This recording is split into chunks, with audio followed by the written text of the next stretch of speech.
Good morning. Hey, how y'all doing? This is AL Thick Madame and Cinnamon Sugar, and no, my hair is not done. I don't know when it's gonna happen. I ain't gonna lie to y'all. I might go back to work and it still ain't gonna be done. I don't know.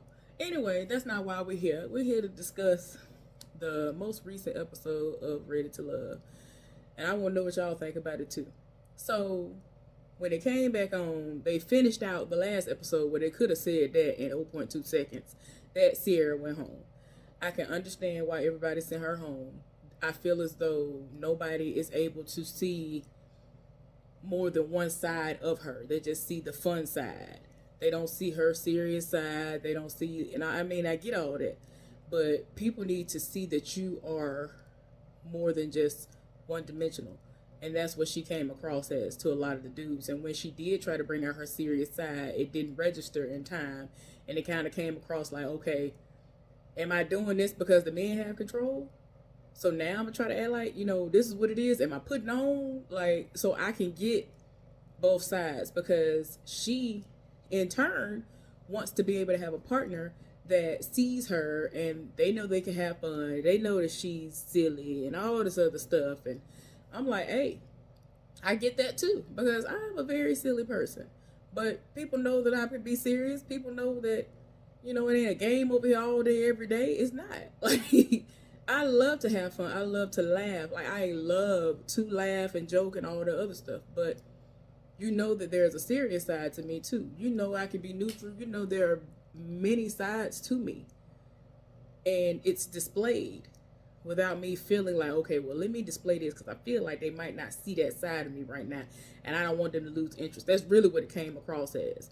So whether or not that was it or not, you know what I'm saying? I do feel like she wanted to be in a space of being ready to love, but she wasn't showing the men that were present that she was ready to love.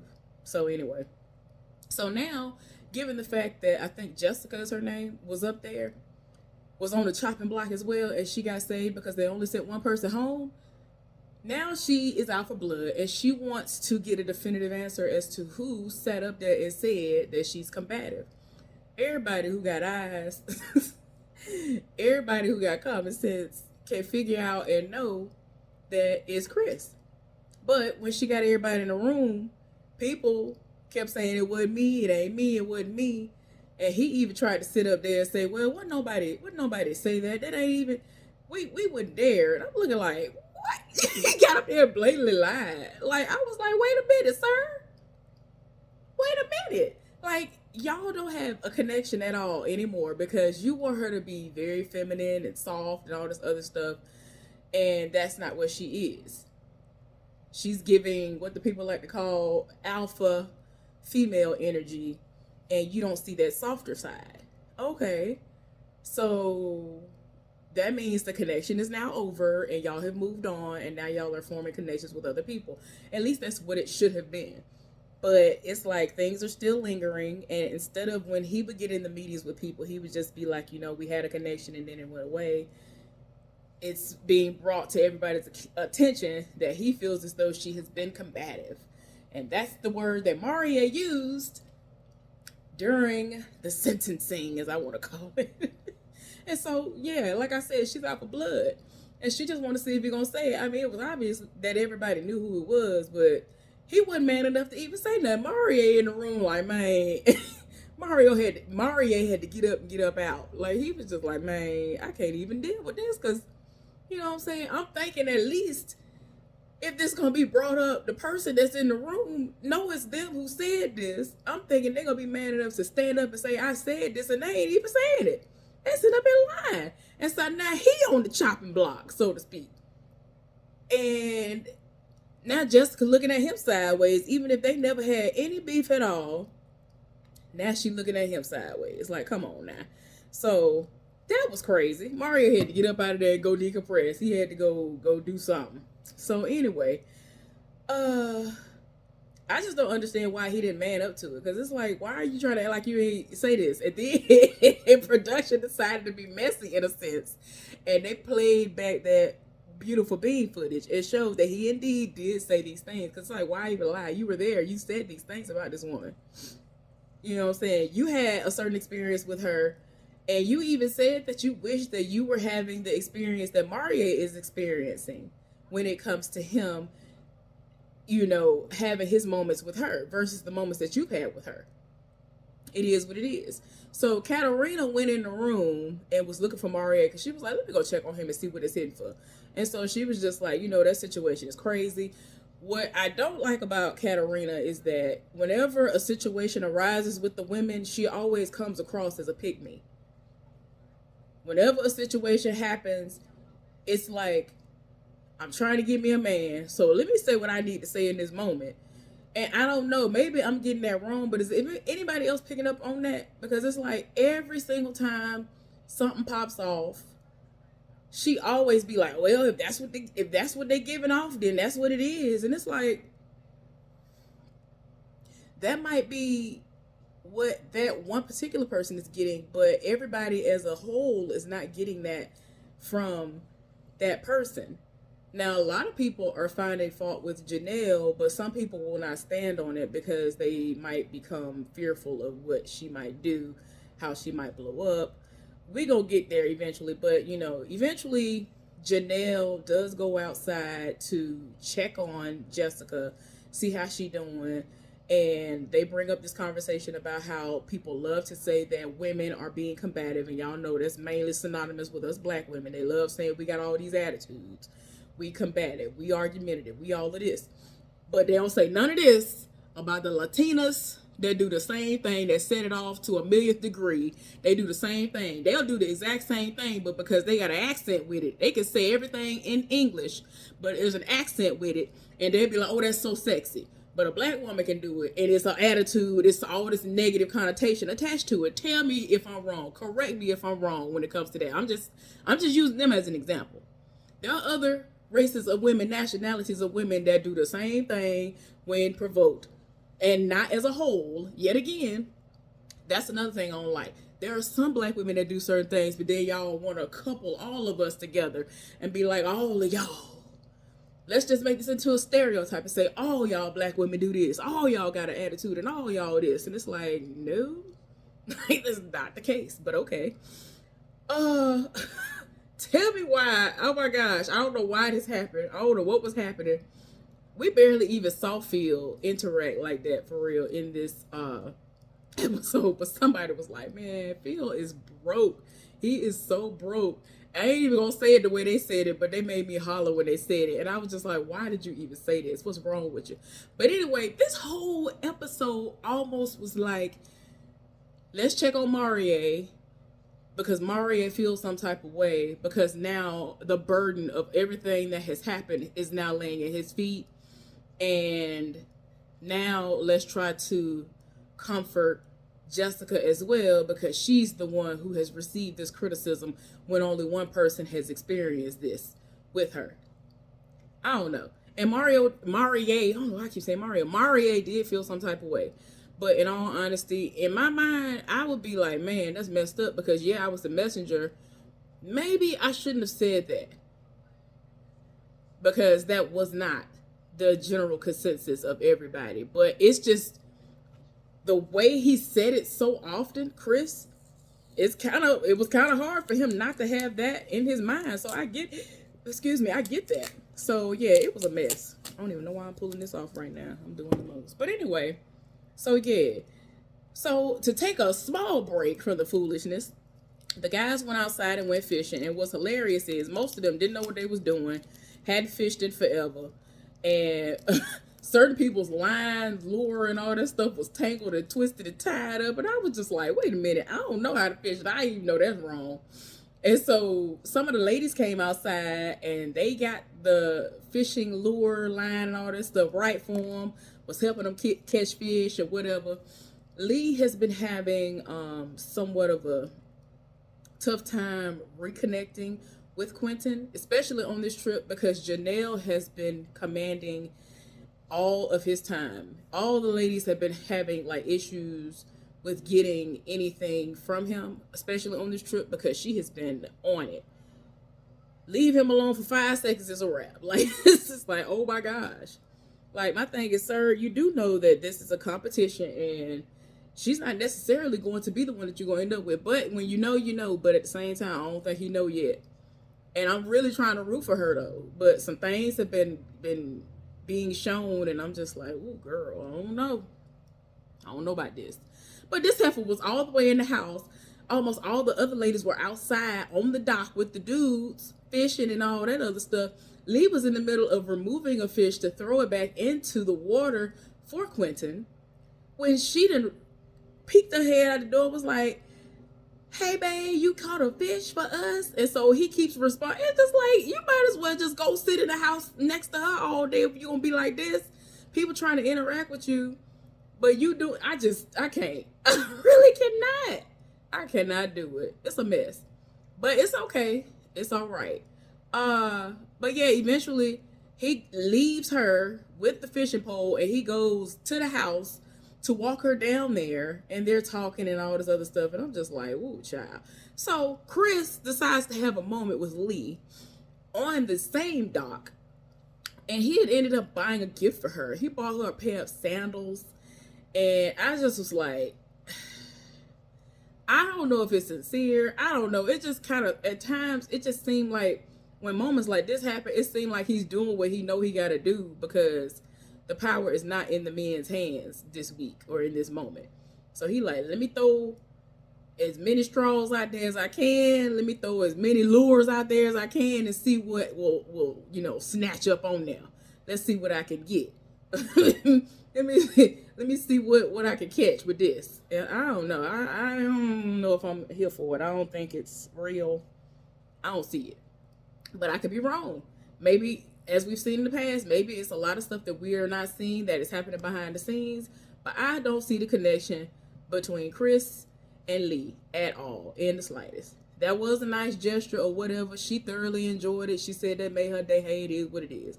So then we get back to Marie and Jessica, because he did want to talk to her and kind of clear his name, and was like, there could have been a better way of going about it. And you could tell she's still in her feelings about it, and he is definitely in his feelings about it. And, she was just like, the energy she gave him was like, I don't think I can trust you right now. I know you didn't say it, but I don't think I can trust you. Cause it's like, you could have went about another way of saying what was said. But given the fact that you said these words, I know who said it. So I'm just like, oh my gosh. So then we saw Chris yet again. I'm trying to tell y'all, he sets it off. He be randomly setting it off when it's the week that he ain't got no power. Whenever the power ain't in the men's hands, he really be setting it off. We see him a whole lot. So now he's spending time with, I think it's Aries, and he went out doing some archery or whatever. Now, I ain't gonna sit up here and lie because of how things have been presented, especially in this episode. I live for archery and stuff like that. So he said that this is something that he does at his family, and so he was teaching her, and they look like they had a good time and all that. Whatever, do what you do. And so now everything over with, everybody in the house, and they finna gather up their things and leave and go back to the city. So now the ladies are having individual dates with people. Katarina hadn't really had too much time with Marie, but she's saying that he's like her greatest connection now, and I'm just like, I don't know. It just seemed like almost every week her greatest connection changed, and I'm like, is it because they're going home? I don't even know who her greatest connection was before. I don't know, because when she came in the door, everybody was living for her, which is great for her, but it just got to a point where I never can associate just one or two dudes with being her connection, because they change so often, at least to me. So they're having a great date. He done started off, they done started off the date, and she was just like, I can appreciate anybody's spirituality, whether you are struggling between spirituality and you going to church and all this other stuff. And so he gonna cut her off. It's like, hold on. And I know a lot of y'all gonna disagree with me on this when I say this, but it is what it is. And I'm somebody who would have been right there with the people who don't agree with Marie and all this other stuff had I not done my research. Had I not actually picked up a Bible and saw those parts and knew that it actually did go together. And a lot of this stuff y'all love trying to shun, but it's just different words and the same meaning. But anyway, I digress. So he gave her authentic amethyst stone. Hopefully it was authentic. He gave her another one. I can't pronounce it. It's several different stones that I like. My birthstone is coincidentally amethyst, so I always live for amethyst anyway. But Marie, if you ever see videos like this of mine, especially if you see this one, can you please let me know where you going to get yours from? Because there are places that I have wanted to go live, like really go into the cave to retrieve some, because they do have places like that. And see, they in Texas and all that. I'm up here in Virginia. They have different caves and stuff up here where you can go and retrieve stuff like that. Or, you know, if you know of any reputable sites, point me in that direction. I greatly appreciate that. But anyway, he gave her 2 authentic stones. The second one that he gave her, it's supposed to represent hope or whatever. So he said he never leaves home without those. But like I said, a lot of y'all are not going to agree with that. I'm here for it. I'm here for people who are a part of the magic or spiritual community, because I have always had an interest in hoodoo, voodoo, all that other stuff, because it's like, I'm like, wait a minute. As a child, I was like, wait a minute, what is all that about? It's a little bit interesting to me. So as I got older, I actually started doing research on things, because if I don't do research on it, I don't want to sit up there and have a fear of whatever and all this other stuff, because at first I was just interested, but I was fearful because I always heard the negative when it came to hoodoo, voodoo, and all that other stuff. So now it's more of spiritual. Everybody is not on the exact same level when it comes to the spiritual lifestyle, the magic lifestyle, and all that stuff or whatever, right? Now, me, I like spiritual stuff. I have bracelets. I have a couple of Himalayan lamps for purification of the air, because the Himalayan salt actually does do that. Like, there's nothing evil about salt. Just saying, like, I just be having to side eye people, because I'm just like, I've had people try to argue me down. I'm like, do you know that all the stuff that you talk about is of the devil is in the Bible? But go off though. Like, I just be like, what's wrong with you?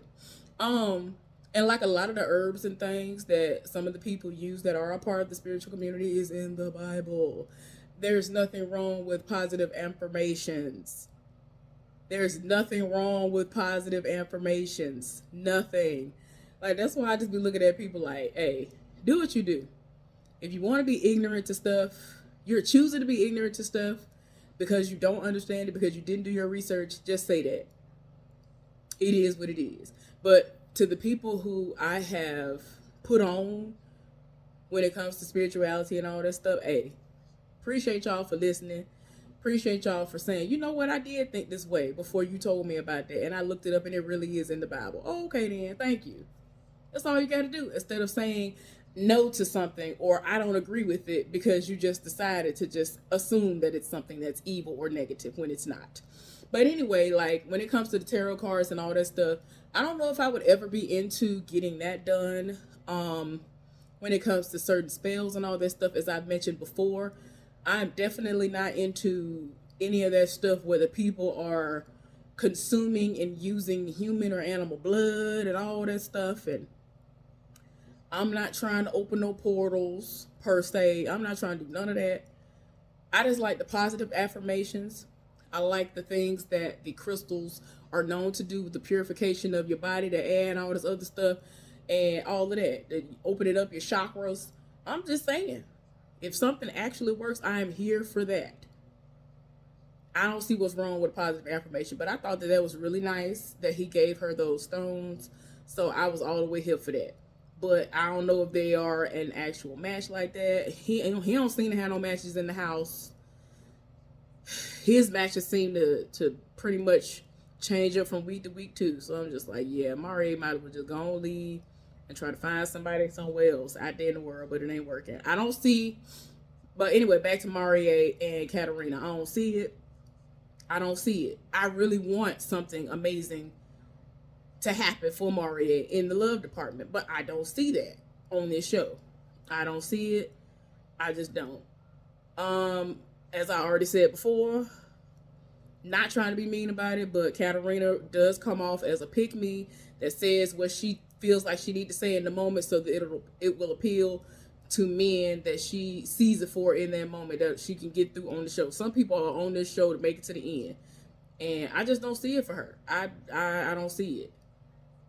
So then we see how Quentin and Janelle end up meeting up, and he be here for it. He act like he be here for it, and I be like, okay. And so I don't know. It seems like she's starting to realize that a lot of these men are not on the same timeline that she's on, because since she's older, she a couple of years older than me. Our biological clocks are ticking. Time is running out for us. So she's trying to get married within a certain amount of time so that she can at least pop out a baby. Ain't nobody got time. Don't nobody have time. So it's like the timelines ain't adding up. Ain't nobody trying to wait forever. At least she's not. And I don't know. A lot of people feel as though Quentin is going to mess around and keep her around. And then if they end up in a relationship, it's not going to pan out well. And he's going to see what everybody has been saying about her all along. I don't know. I don't know how that's going to be, but it is what it is. We'll see how it unfolds. I just want everybody to do what they need to do.